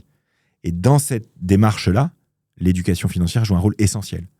Parce qu'une population éduquée financièrement est davantage capable, sans difficulté, d'aller chercher ce petit plus qui va faire que la prospérité va continuer à régner en Europe. Donc, voilà. En gros, c'est... je reviens toujours à ça parce que c'est pour moi le point d'ancrage historique. C'est le général de Gaulle qui avait bien des défauts, mais qui était aussi visionnaire. On ne peut pas dire que le général de Gaulle n'a pas été visionnaire, c'est bon. Donc, il est évident qu'il avait un temps d'avance dans sa compréhension de ce qu'il fallait pour la France. Il l'a démontré sur tellement de projets qui, aujourd'hui, ont joué un rôle essentiel ces 50 dernières années en France. Et ben, le général de Gaulle, par exemple, le général de Gaulle, il a dit il faut une société de la participation. C'est pour ça qu'il a créé l'intéressement et la participation dans l'entreprise. L'intéressement et la participation, c'est les gens qui travaillent dans l'entreprise, qui ont aussi un petit bout du capital de l'entreprise. Ils sont aussi actionnaires. Et ben nous, on essaye de pousser ça encore un peu plus loin pour que ce soit plus que dans ton entreprise que tu sois actionnaire, mais que tu sois aussi actionnaire de l'économie. Parce qu'acheter un ETF Monde, je simplifie à l'extrême, il y en a qui vont avoir de l'urticaire, mais je le fais volontairement parce que pour faire changer les cultures, l'opinion publique, il faut des choses simples, il faut des idées fortes. Et ben, celui qui est actionnaire d'un ETF Monde, il est un peu actionnaire de l'économie mondiale. Et c'est facile aujourd'hui. Et ça t'apporte quelque chose d'énorme, c'est que tu contribues à la croissance économique parce que tu existes, mais tu reçois aussi un petit peu de ça. Donc c'est quelque chose qui est évidemment positif pour la démocratie, c'est quelque chose qui est positif pour tout. Donc on peut que s'en féliciter, mais c'est que le début, hein, attention. Ok Mathias, hyper intéressant. Donc tu as parlé notamment de l'encadrement du capitalisme, et je voulais un peu parler du système bancaire, notamment de la réglementation du système bancaire. C'est l'industrie la plus réglementée au monde aujourd'hui pratiquement, mais qui fait ces réglementations et surtout, est-ce qu'elles sont pertinentes ? Alors, les réglementations financières pour les acteurs européens sont principalement des réglementations européennes. C'est-à-dire qu'il y a plein de lois européennes, des directives, qui ont été votées par le Parlement européen, qui ont été proposées par la Commission européenne, qui ont été validées par le Conseil des États membres, qui sont des régulations plutôt bonnes pour garantir la sécurité et la solidité du système bancaire européen. La probabilité qu'une des grandes banques européennes fasse faillite est extrêmement faible. C'est extrêmement faible. 2008 ne peut pas se reproduire. En 2008, d'ailleurs, il n'y a qu'une seule grande banque européenne qui a fait faillite, c'est Dexia, et qui a fait faillite parce que les États ont laissé faire faillite, et parce que sans doute qu'elle avait été particulièrement mal gérée, etc. J'en sais rien, mais il n'y a pas de grande banque qui a fait faillite. Elles se sont consolidées, les États la France et la Belgique se sont mis d'accord que BNP Paribas et Fortis, ça se rapproche. Il y a eu des choses comme ça. Mais il n'y a pas eu d'effondrement. Par ailleurs, les régulations évitent des abus trop importants. Donc, s'il y a une chose qu'on peut dire à propos du système bancaire européen, c'est qu'il est fiable, solide et parfaitement capable de financer l'économie.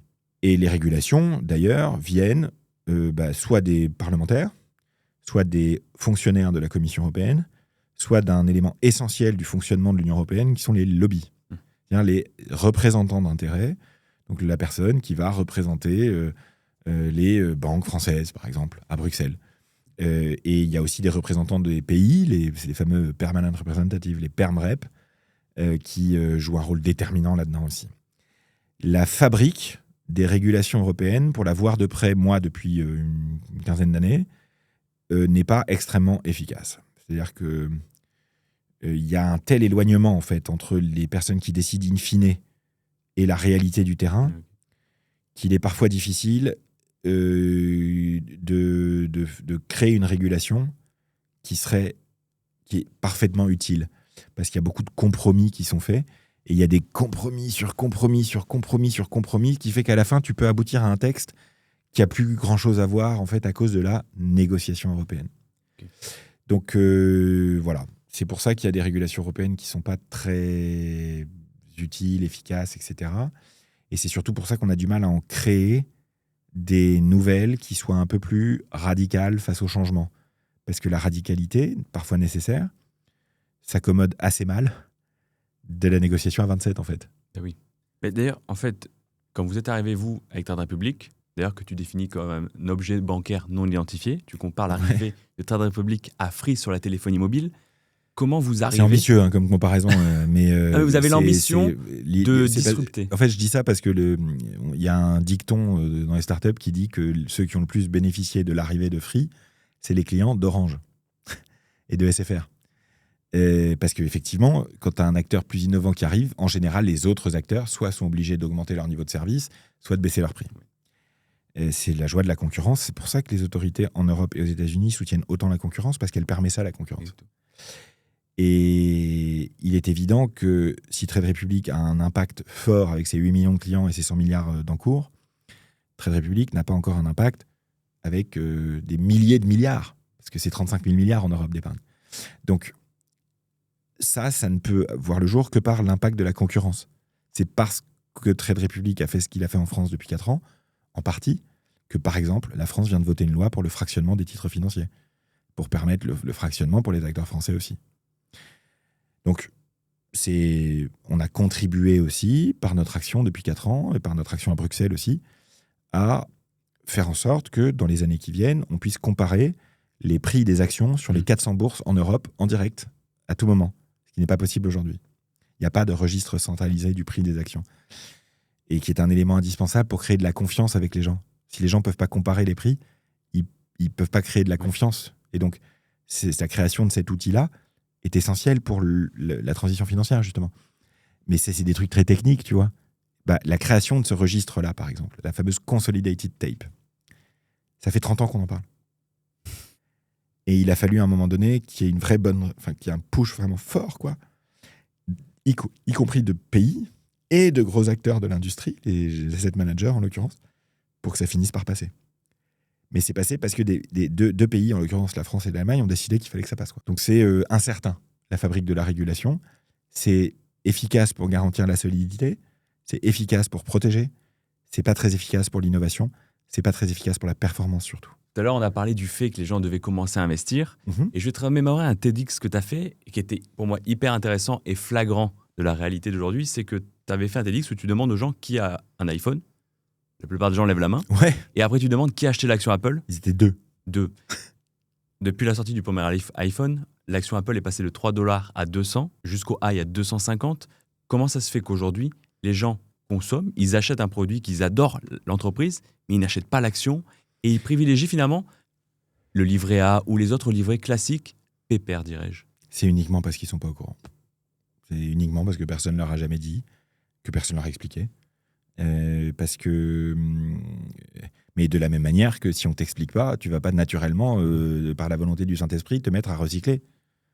Si la mairie ne vient pas te dire, maintenant tu as 2 poubelles, tu ne vas pas toi-même, ou très peu de gens vont eux-mêmes décider de faire le tri chez eux, tu vois ce que je veux dire ? Là, en fait, ce que je décris moi avec l'action Apple et l'iPhone, c'est ce que j'appelle la finance circulaire. C'est-à-dire que ton argent, il doit travailler. Et de la même manière qu'aujourd'hui, on crée l'économie circulaire pour les ressources naturelles, eh bien, l'argent, il faut faire pareil. Et donc, quand tu mets de l'argent dans un système, par exemple, en achetant un iPhone, tu mets de l'argent chez Apple, il est logique que tu essayes d'en tirer quelque chose aussi. Donc, il y a le cashback, nous, on a créé le saveback, mais en plus, investir, c'est ça, en fait. Et donc, la seule raison pour laquelle ils ne le font pas, c'est parce qu'ils n'étaient pas au courant. Et à nouveau, il ne faut pas les culpabiliser. C'est qu'avant, ce n'était pas nécessaire. Oui. Avant, ce n'était pas la peine. Maintenant, c'est la peine. Et donc, maintenant, c'est même carrément obligatoire. Si tu veux. Et donc, c'est la sensibilisation. On appelle ça l'éducation financière. Moi, je préfère appeler ça l'éducation à l'argent. Mais voilà, c'est ça qu'il faut développer, en fait. Parce que Dès lors que tu as des concepts simples, et ça je l'ai démontré avec la vidéo sur Légende il y a 1 an et demi, 1 heure d'explication, 100 000 personnes qui ont commencé à investir. Voilà. En 1 mois, à peu près. C'est bien que l'envie est là. La volonté est là. Les outils sont là. Donc maintenant, c'est uniquement de l'explication. Le faire savoir aux gens. Parce que l'argent est quand même un sujet spécial, en ce sens que c'est un sujet tabou. Et donc, c'est très facile pour les gens, quand il y a un tabou, de ne pas regarder. Parce que c'est tabou, donc tu comprends. Le déni. Voilà. Et alors que quand le tabou tombe, ben d'abord il y a de la peur, parce que oh là, c'est un tabou, il tombe, mince, qu'est-ce qui va se passer? Et ensuite on réalise la plupart du temps qu'en fait, bah, c'est pas si grave que ça, en fait c'est sans doute beaucoup plus simple que ce qu'on pensait. Et en fait, il suffit de s'y mettre. Et donc voilà, moi je suis très optimiste, parce que j'ai vu en fait en 3 ans là, la culture changer. Je l'ai vu changer. Et le fait que un banquier de 39 piges qui a découvert Instagram il y a 18 mois, si tu veux, et aujourd'hui 150 000 followers, 40 millions de vues l'an dernier, un bouquin, tu vois, des trucs comme ça, c'est le signe qu'il y avait une demande latente, c'est-à-dire silencieuse, énorme en fait, dans la société. Et mon copain, j'ai un pote militaire qui m'a dit, bah ouais, c'est comme l'Alsace en 1912, tout le monde y pensait à récupérer l'Alsace, mais personne n'en parlait jamais. Et le slogan, c'était « y penser toujours, en parler jamais ». L'argent, c'est pareil. Les gens, ils pensent énormément et ils en parlent très peu. Mon objectif, c'est qu'ils en parlent un peu pour qu'ils aient beaucoup moins besoin d'y penser, qu'ils puissent penser à autre chose, aux autres, à leurs projets, à leur développement, à un truc plus utile que le reste. Voilà. Mais est-ce que c'est aussi pour cette raison, du coup, que tu as écrit le livre « Prenez votre argent en main, devenez riche », ça prend. Déjà, combien de ventes ? Bah là, on s'approche gentiment des 30 000. En 4 mois, c'est très étonnant. C'est incroyable. Déjà, tu simplifies, mais pas à outrance. Et donc, je trouve ça hyper intéressant. Franchement, pour moi, tout le monde devrait le lire. Ça se laisse en 1 après-midi, tu le lis. Ça ne s'écrit pas en 1 après-midi, je pense. Mais qu'est-ce que tu dis aux gens de retenir du livre, finalement ? Rapidement, évidemment. En fait, le livre, il est né de 2 choses. Une névrose personnelle avec l'écriture, que je voulais dépasser. Puisque depuis que j'ai 5 ans, j'ai énormément de mal à écrire. Je suis très à l'aise pour parler ou prendre des notes, ou faire des bullet points, des trucs, mais quand il faut écrire un texte, j'ai toujours eu un blocage depuis que je suis tout petit. Donc ça, c'était une épreuve personnelle. Et ensuite, il est né parce que j'ai voulu voir si c'était vrai ce que je racontais sur Légende en février 2024, où je dis, en fait, en 1 heure d'explication, ça suffit, en fait. Et donc, je me suis dit, est-ce qu'il est possible de mettre dans un livre tout ce que les gens ont besoin de savoir pour commencer à prendre son argent en main? Et mon objectif n'était pas de fournir un guide ultime, une somme, tu vois, un truc global. Je me suis dit, moi, mon rôle, c'est que les gens s'y mettent. C'est qu'ils fassent le premier pas. Parce que quand il y a un tabou, le seul truc qui est difficile, en fait, c'est de faire le premier pas. C'est le blocage psychologique des gens. C'est que ça. C'est que ça. Et donc, j'ai essayé d'écrire un livre qui était destiné à faire aux gens le premier pas. Et le fait qu'il marche, c'est une preuve supplémentaire que l'éducation à l'argent, c'est plus simple que ce que les gens pensent. Et d'ailleurs, il y a aussi un point très important dont tu parles souvent dans tes vidéos, c'est le lien entre l'indépendance financière et les femmes, parce que la finance est encore vue comme un truc de mec, dirais-je. Comment on fait pour inciter 50% de la population à s'y mettre et que les gens aussi réalisent que c'est vraiment un levier de l'indépendance financière de tout le monde, en fait? Tu sais, moi, je suis devenu de plus en plus simple au fil des années sur les sujets liés à l'argent. Je vais dire un truc très bête, mais l'argent, l'objectif, c'est quand même qu'il grossisse, quoi. Je crois qu'on est la seule entreprise à l'avoir dit, mais ça fait 3 ans de suite qu'on le mesure avec des vrais gens, qui ne sont pas des gens qui ont fait des études. Hein. Pour l'immense majorité d'entre eux, c'est les classes moyennes, c'est des gens normaux. Et qui n'avaient jamais investi avant, puisque l'immense majorité de nos clients n'avaient pas investi avant. Sur ces millions de gens, dans tous ces pays d'Europe, les femmes investissent mieux que les hommes. Donc, si ton objectif, c'est que ton argent grossisse à long terme, tu devrais impliquer une femme. Et je ne sais pas ce qu'on peut dire de plus que ça pour c'est le meilleur message. Convaincre de manière rationnelle. C'est-à-dire, si les femmes s'en occupent, elles le font mieux. Je pense que tu peux difficilement dire un truc plus puissant que ça. Après, il y a une autre réalité qui est que l'ensemble de l'industrie financière a utilisé dans son marketing depuis des décennies des références masculines. Et le fait de battre le marché, le fait de faire mieux, le fait de surperformer, le fait de... tu regardes les brochures, c'est des Formule 1, des fusées, voilà. Et d'ailleurs, on parle d'investissement de bon père de famille, alors que les femmes le font mieux que les hommes. Donc je crois que ça faisait partie, tout simplement, de la panoplie pré-transition sociétale du bon père de famille. Un homme, un vrai, ça devait savoir investir à long terme l'argent, tu vois. Bon, il se trouve que quand il s'agit d'investir à long terme, les femmes le font mieux que les hommes. Et qu'on l'a mesuré. Donc voilà. L'autre réalité, c'est que c'est elles qui en ont le plus besoin parce qu'elles sont victimes d'inégalités salariales et d'inégalités de retraite. Une femme en Europe a 7 000 € de retraite en moins par an qu'un homme, donc c'est énorme. C'est ce qu'on a fait cette année. On s'est gagné 7 304 € parce que c'était le différentiel. Donc je pense qu'il y a plusieurs choses qu'on peut faire. La première, c'est avoir une communication qui est beaucoup plus neutre et beaucoup moins centrée sur la performance, mais centré sur ce que ça t'apporte à toi, en fait. L'objectif, c'est pas d'avoir la plus grosse perf avec tes investissements. Hein. L'objectif, c'est que tes investissements te permettent d'accomplir tes projets. Ça, c'est une dimension de construction, l'investissement, qui est plus facile, visiblement, d'après ce que j'en ai entendu, pour les femmes à entendre, qu'un discours de c'est moi qui vais avoir la Formule 1 la plus rapide, tu vois, qui intéresse moins, manifestement, les femmes. Donc, il y a une responsabilité de l'industrie financière qui est énorme, de changer son mode de communication. Et, il y a une responsabilité aussi collective, sociétale, de montrer que les femmes investisseurs elles le font mieux que les hommes. Et après, c'est que de l'encouragement. Et puis après, moi, je crois énormément, de toute façon, au fait que la transition sociétale vers un équilibre plus fort entre les hommes et les femmes dans la société est quand même en train d'avancer, pas partout, il y a des endroits où c'est pas le cas, mais globalement quand même la situation progresse plutôt, et donc je suis assez optimiste là-dessus aussi, parce que sur les réseaux sociaux, les femmes réagissent moins que les hommes, mais ça monte. Donc, mais est-ce que c'est pas aussi la différence entre investir vs spéculer, faire du trading ? Est-ce qu'on voit cette différence homme-femme là-dessus ou pas ? Bien sûr, oui. Oui. C'est d'ailleurs pour ça qu'elles ont des meilleurs résultats. C'est parce qu'elles spéculent moins. Spéculer, c'est extrêmement difficile. C'est évidemment très attirant.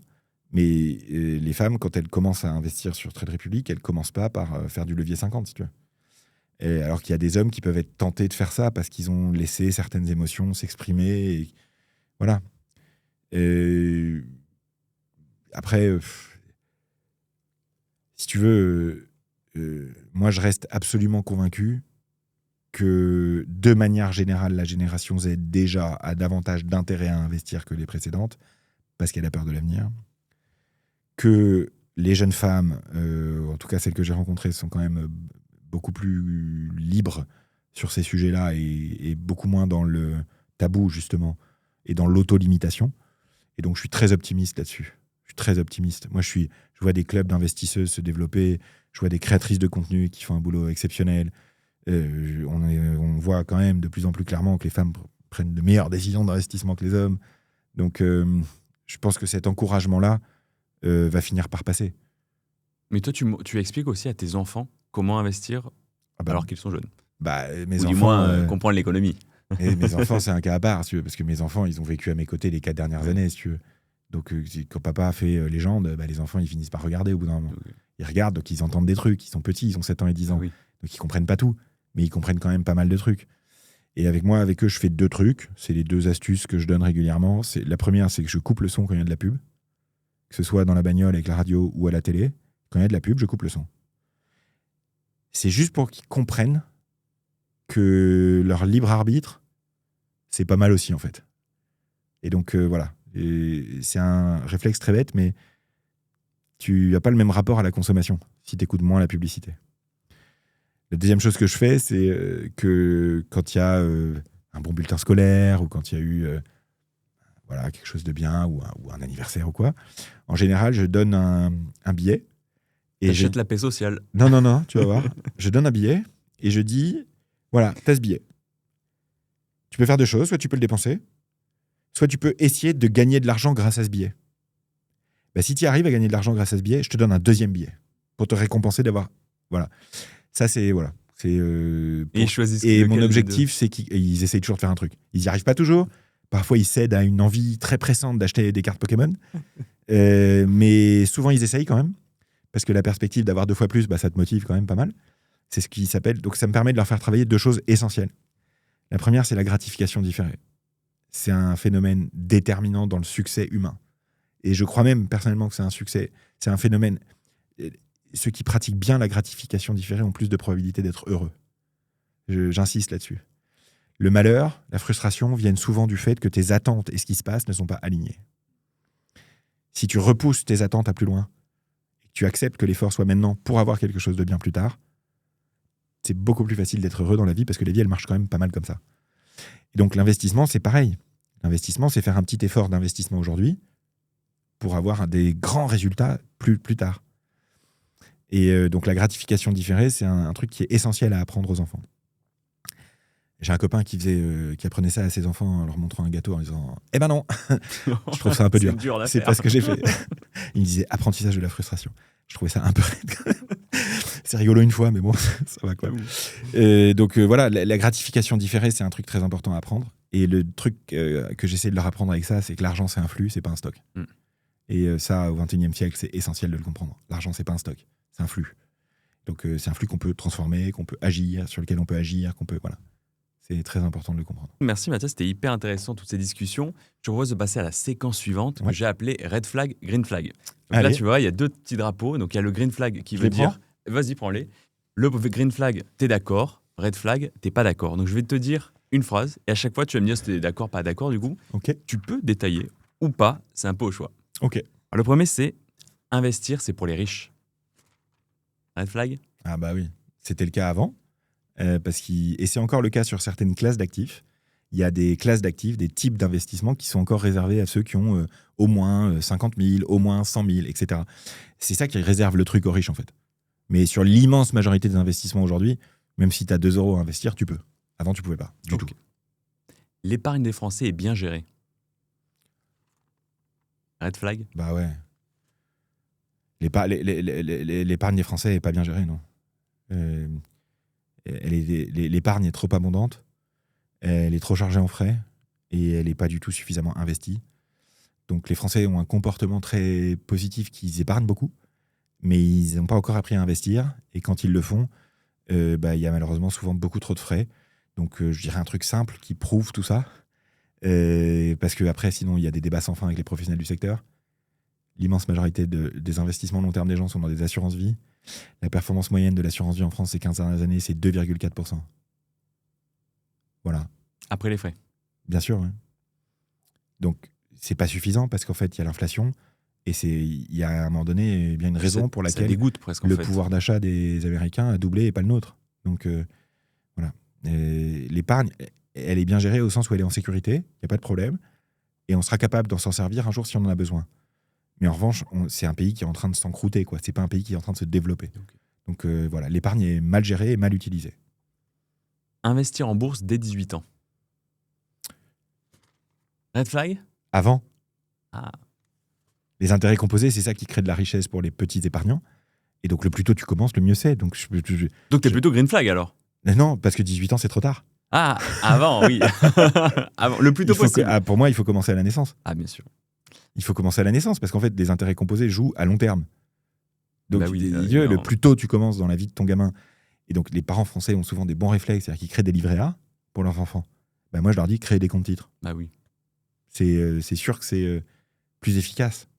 C'est forcément plus efficace. Sauf évidemment s'il y a un effondrement économique mondial durable. Mais là, on aura d'autres problèmes que nos investissements, je pense. Il faut taxer les riches. Joker. Bien joué. Parce qu'en fait, on les taxe déjà énormément. Et comme ils sont riches, ils ont des ressources intellectuelles énormes, donc ils peuvent limiter les impôts aussi. Et si tu les taxes trop, ils s'en vont, c'est évident, je veux dire. Est-ce qu'il faut taxer un peu ? Bien sûr. Est-ce qu'il faut que les riches payent plus ? Bah oui, de fait. Ils sont plus riches, donc même si le taux est le même, ils vont payer beaucoup plus que les pauvres. Est-ce qu'il faut trop ? Non. Est-ce qu'il faut taxer les rentes ? Oui. Donc, tu vois, ta question, c'est...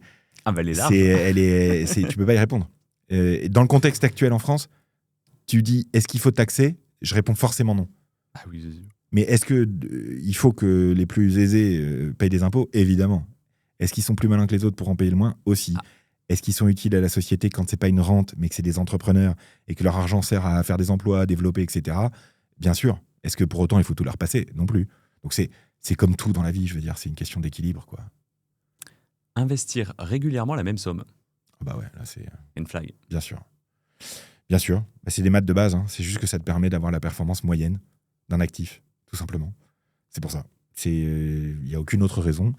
L'autre raison, c'est que c'est très facile humainement de se dire, bah, tous les mois, je mets 75 € sur ça, par exemple, tu vois. C'est très simple, quoi. Donc, non seulement ça marche, mais en plus, c'est simple. Est-ce que c'est possible de faire mieux ? Oui. Il y a des gens qui vont faire mieux que d'aller chercher la moyenne de la bourse. Est-ce que c'est possible pour tout le monde de faire mieux tout le temps ? C'est très difficile. C'est pour ça que je commence par le début. Le début, c'est d'abord l'investissement tous les mois, un petit peu, parce que c'est le point de départ. Et après, il y en a qui deviendront ceinture noire, il y en a qui resteront ceinture verte. Prendre un crédit conso pour acheter le nouvel iPhone. Bah oui, ça... La pire des idées. Alors, c'est pas une idée, en fait, parce que c'est pas une décision des gens. Non, c'est le marketing qui est très bon. C'est pas une décision qu'ils prennent. Et c'est quand ils le font, tout les a poussés à le faire. Donc moi, je suis pas là pour culpabiliser les gens. Non. Mais alors, vraiment pas. En revanche, bien sûr qu'il faut essayer d'éviter à tout prix parce que ça te coûte très cher, en fait, tout simplement. Donc voilà, le crédit à la conso, c'est entre 6 et 15% de frais. Les découverts, c'est une banque sur deux qui te fait un forfait moyen de 5 €. Voilà, donc c'est... Si tu prends les bons réflexes dès le début dans ta vie, que tu fais un budget, que tu as une épargne de précaution, tu n'as pas besoin, en fait, des trucs. Donc, ce qu'on peut dire aux gens, c'est le crédit à la consommation et les découverts, c'est pour les urgences uniquement. C'est vraiment quand il n'y a aucune autre solution et que c'est absolument obligatoire. Qu'un foyer des catégories populaires fasse un crédit à la conso parce que la bagnole est tombée en panne et sans bagnole, en fait, tu peux pas aller au boulot, bah évidemment, oui. tu vois, qu'est-ce que tu veux faire ? Tu peux pas faire autrement. D'abord, l'éducation financière. Quand tu es éduqué financièrement dès ton plus jeune âge, tu fais un budget dès ton premier salaire. Dès ton premier salaire, quoi que tu fasses, tu génères de l'épargne. Donc, c'est un cercle positif qui est en train de se mettre en place. Ce qui m'emmerde, c'est quand c'est présenté comme une facilité. Parce que moi, ça a pourri ma vie, si tu veux. Oui, mais... Littéralement, quoi. Vraiment, quoi. Ça m'a causé des soirées de larmes plein de fois, quoi. Surtout que c'est écrit, facilité de paiement en Ouais, 4 fois. bien sûr. Donc, faites attention aux intérêts composés. Ça marche pour vous, pour votre épargne, mais ça coûte très, très cher aussi sur les crédits à la conso et les découverts. Donc, voilà. Et la question, c'est est-ce que vous avez le droit, est-ce que vous méritez d'avoir le nouvel iPhone ? Sans doute. Est-ce que c'est plus intelligent de mettre un peu de côté tous les mois et d'attendre pour pouvoir l'acheter plutôt que de faire le crédit à la conso où tu vas devoir rembourser plus tous les mois ensuite ? En fait, pour toi, c'est la même chose. C'est-à-dire que soit tu l'as tout de suite et ça va te coûter très cher pendant longtemps, soit tu attends un peu, ça va te coûter autant, un peu moins, mais tu vas l'avoir à un moment donné sans que ça t'ait coûté trop cher. Gratification différée. Exactement. Acheter des ETF. Oui. Green flag. Green flag. Est-ce que les ETF sont parfaits, sont une magie, non. Est-ce que c'est très utile aux gens ? Bien sûr. Oui, les ETF, c'est des paniers d'actions très diversifiés où en une seule fois, tu peux acheter les 1500 plus grosses boîtes du monde, par exemple. Ou les 40 boîtes françaises les plus grosses. Et c'est comme les ligues de foot. On sait que la Ligue espagnole et la Ligue anglaise sont les meilleures de foot. Mais tous les ans, c'est pas les mêmes clubs dedans. Parce qu'il y en a 2 qui sont sortis et 2 qui sont rentrés. Les indices boursiers qui servent de base aux ETF, c'est pareil. Acheter une Rolex à 40 ans.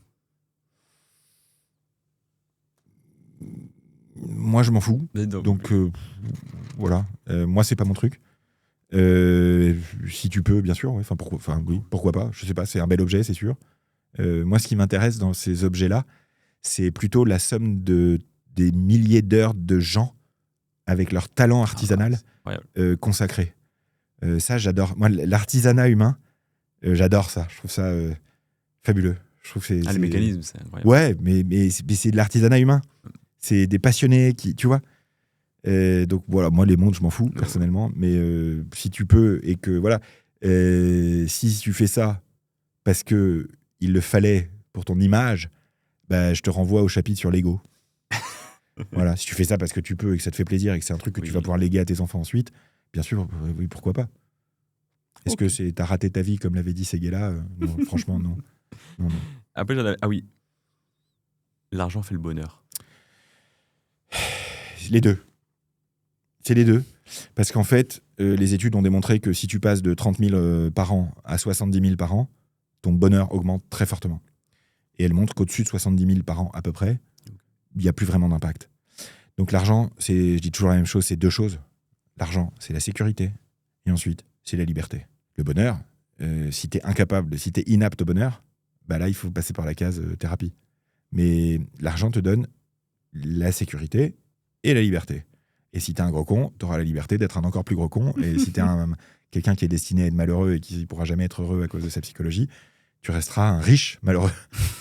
Voilà. Après, l'argent amène des problèmes, ça amène aussi plein de solutions. C'est différent, tout simplement. Ok, très clair. Merci Mathias. Pour l'avant-dernière séquence, c'était « Résous un problème en 1 minute 01 ». Je te donne une phrase. Tu n'es pas obligé d'aller trop en détail. Ça peut être un peu compliqué. Tu peux poser en effet les drapeaux. C'est comment faciliter l'entrepreneuriat en France? En renforçant la BPI, qui continue de financer les entrepreneurs, en fait, tout simplement. Parce que l'obstacle principal à l'entrepreneuriat, c'est le risque financier. Et en France, on a la chance d'avoir la BPI. Donc, je vais te répondre en te disant que ce n'est pas un problème à régler parce que ça marche assez bien. La France n'a pas de problème pour créer des entrepreneurs. La France a un gros problème pour faire passer des startups au statut de grosse boîte, ETI, entreprise de taille intermédiaire. Et ça, c'est à cause de la bureaucratie.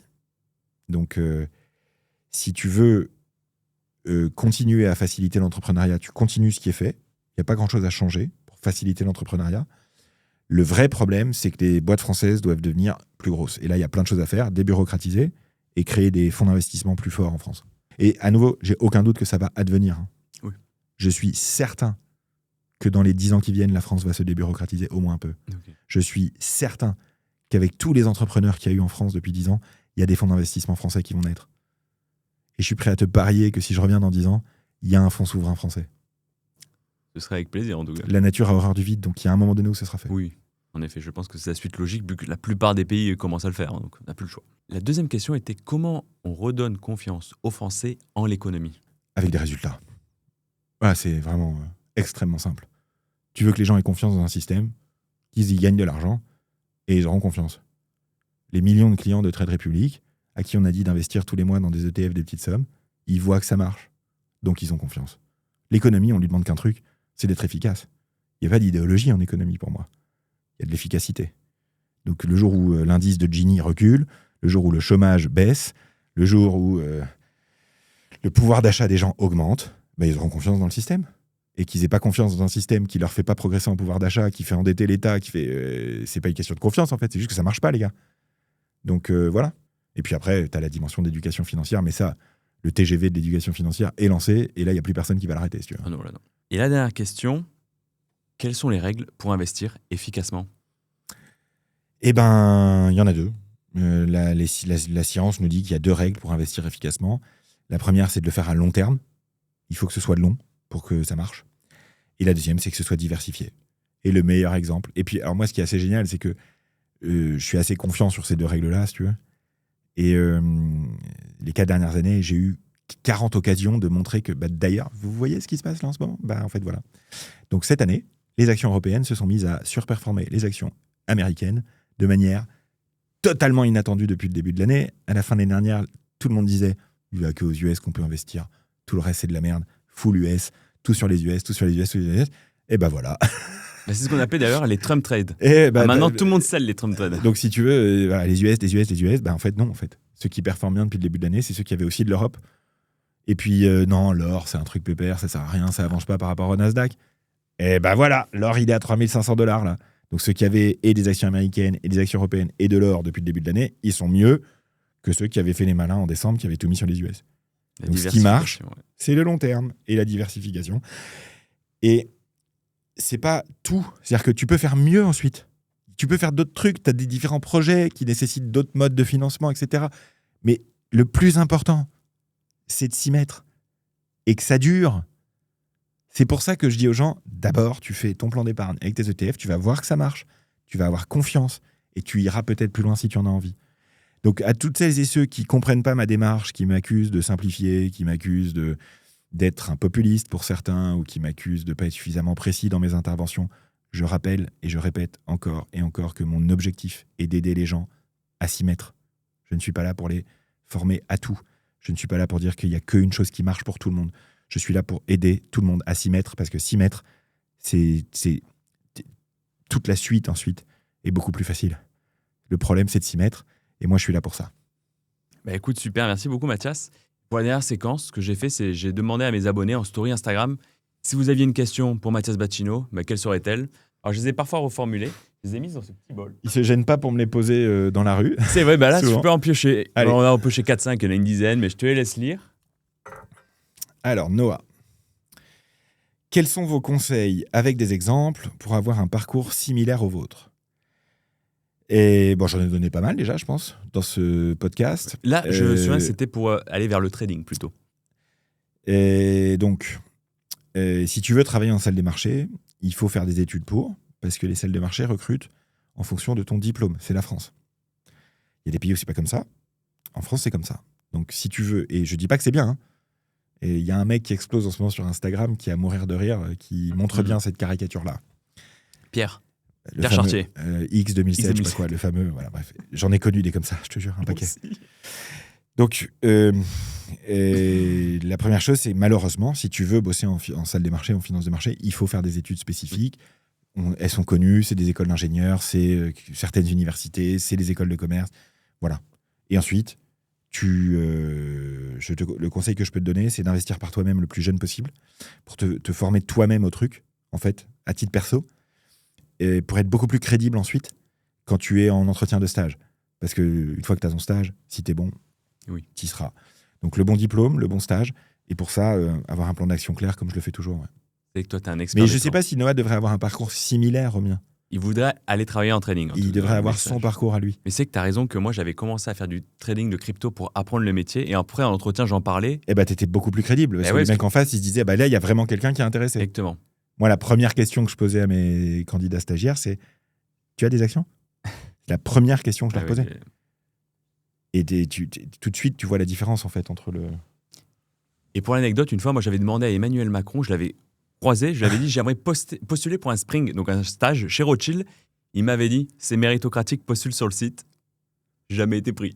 Bah oui, non. Par C'est contre, en je suis allé chez partie- Bank of America et Citi, donc ça va. c'est en partie méritocratique, mais C'est- malheureusement, il faut avoir le diplôme, le machin. Ah oui, évidemment. Morgane, je perds 20% sur mon ETF, dois-je vendre?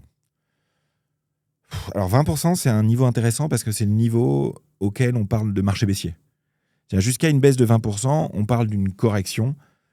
L'investisseur long terme, normalement, il ne doit pas s'en soucier. Une baisse de plus de 20%, c'est potentiellement un marché baissier. Donc ça dépend. Si tu as besoin de cet argent à court terme, et que là, en ayant baissé de 20%, c'est le montant dont tu as besoin, mais si tu perds plus, ça va t'empêcher de faire quelque chose, peut-être qu'il est temps de sécuriser. Si tu vas vendre juste parce que tu as peur, parce que ça a perdu 20%, bah non, évidemment non. Si tu es là pour les 30 prochaines années et que cet ETF, c'est un ETF bien diversifié, à moins que ce soit un ETF sur le pétrole, par exemple, tu vois, ou un truc qui va s'arrêter bientôt. Mais je veux dire, il n'y a aucune raison. Non. C'est pas parce que tu as perdu 20% que tu dois vendre. Au contraire, pour une raison simple, à long terme, donc je me positionne toujours dans la perspective de l'investisseur de long terme.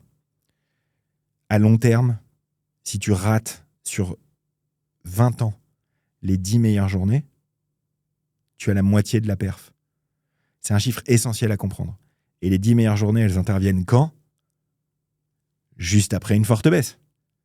Donc, si tu vends là, quand tu viens de perdre 20%, la probabilité statistique que ça remonte ensuite est énorme. Historiquement, ça s'est toujours passé comme ça. C'est un ETF, j'entends, diversifié. Hein. Je ne parle pas d'une action. Hein. Et tu vas sortir parce que tu as peur. Tu vas dire, j'attends que ça remonte pour rentrer. Mais en fait, tu as raté la remontée. Et ta perf à long terme est défoncée, en fait. Donc, voilà, non. Mais peut-être.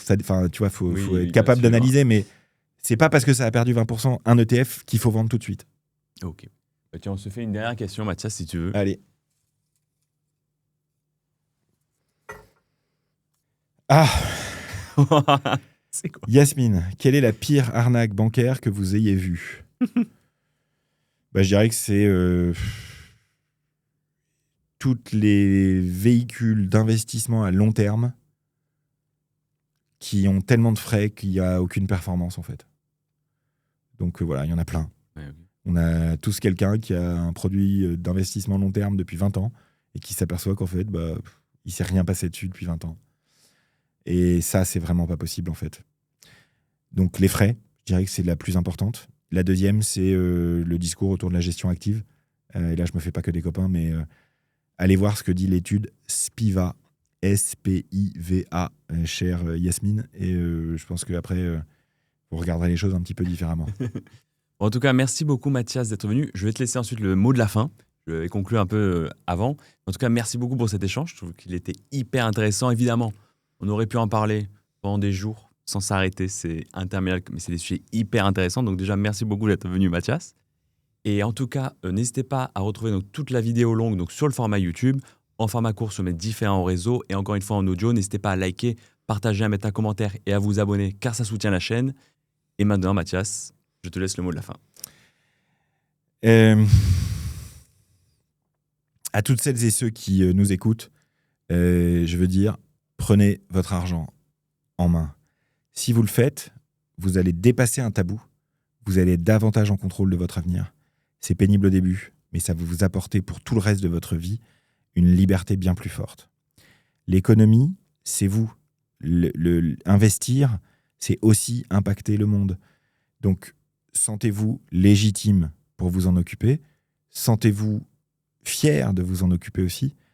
Et lâchez rien, parce que la blockchain humaine de l'éducation financière est en marche et il faut qu'elle continue.